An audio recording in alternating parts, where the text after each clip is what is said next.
everyone, I am Chel, your student nurse for today. So in this video, I will be demonstrating on how to provide post-mortem care on a dying patient.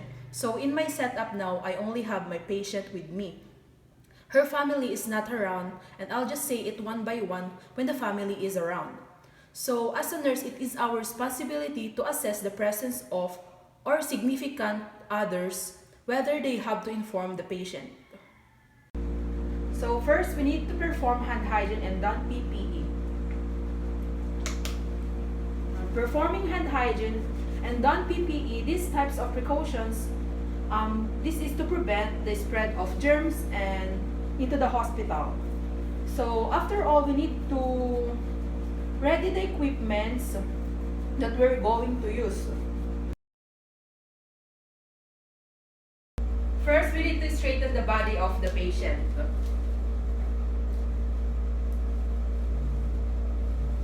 And next, we need to put a pillow under the head.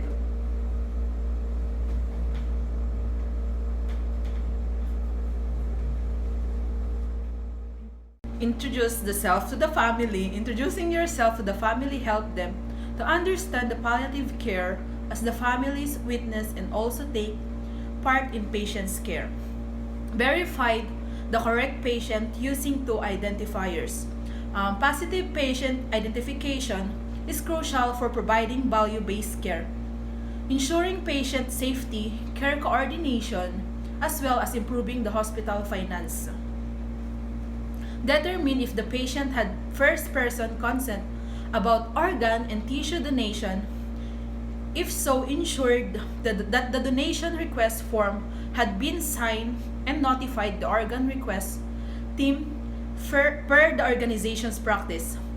Because a donation policy that requires individuals to manifestly express their preferences for being a deceased organ donor. It is the opposite of option out because no one is presumed to be a willing donor unless they make an express statement regarding their preference for the deceased. If organs or tissue were being donated, follow the organization's practice for care of the body. It upholds the important ethical principle of autonomy.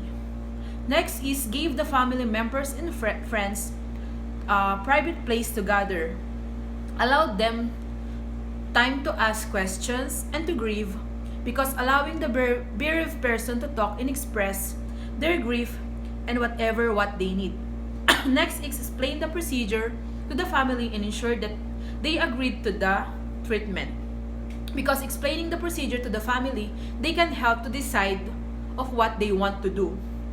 Next is tag the patient's body, leaving the identifications on the body per the organization's practice.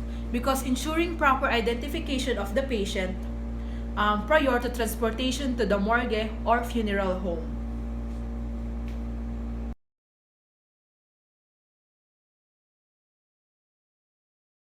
So we need to remove all IV lines and other equipments unless ordered otherwise. Also, you need to remove all the jewelries from the body, carefully document it.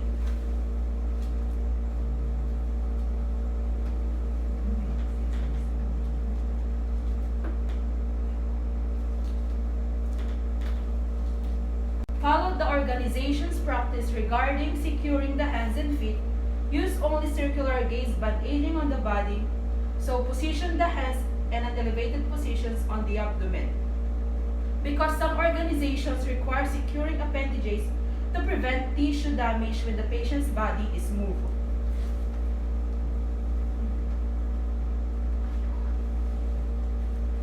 So if culturally appropriate, use a rolled up towel under the chin to close the patient's mouth.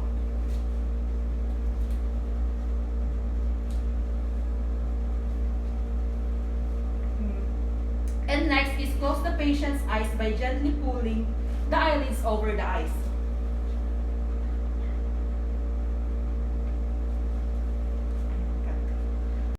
So clean soiled body parts. If the family members were assisting with cleaning the body and providing post-mortem care, instructed them to wear gloves and gloves as protection from the body fluids. Because some cultural practices require that family members cleanse the patient's body.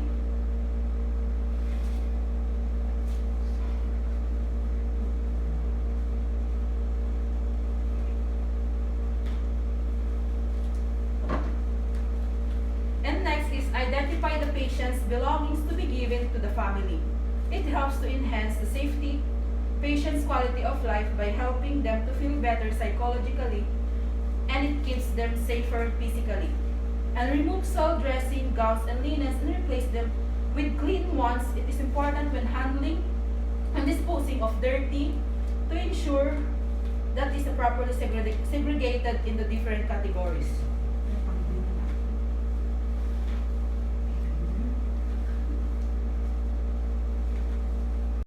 Next is place the patient's body in a shroud by the organization. Place an identification label on the outside of the shroud per the organization's practice.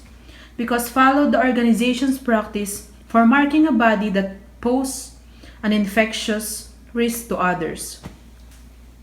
The shroud protects against injury to the skin, avoids exposure of the body, and provides a barrier against potentially contaminated body fluids.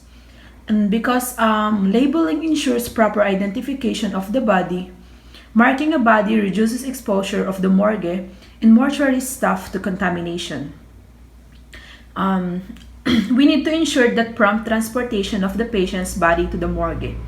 If a delay is anticipated in the transfer to the mortuary care, transport the patient's body to the morgue. Next is observe family members, friends, and significant others' responses to the loss and provided support as needed. Families that support each other communicate about good and bad things. This allows them to celebrate together when times are good and to talk about problems when times are tough. And lastly, we'll need to document the procedure and the patient's record. Document post-mortem activities including the time of cessation of vital signs, persons notified and time of notification, list and documentation of valuable and personal effects, time body removed from unit, destination, and by whom removed, other information required by faculty.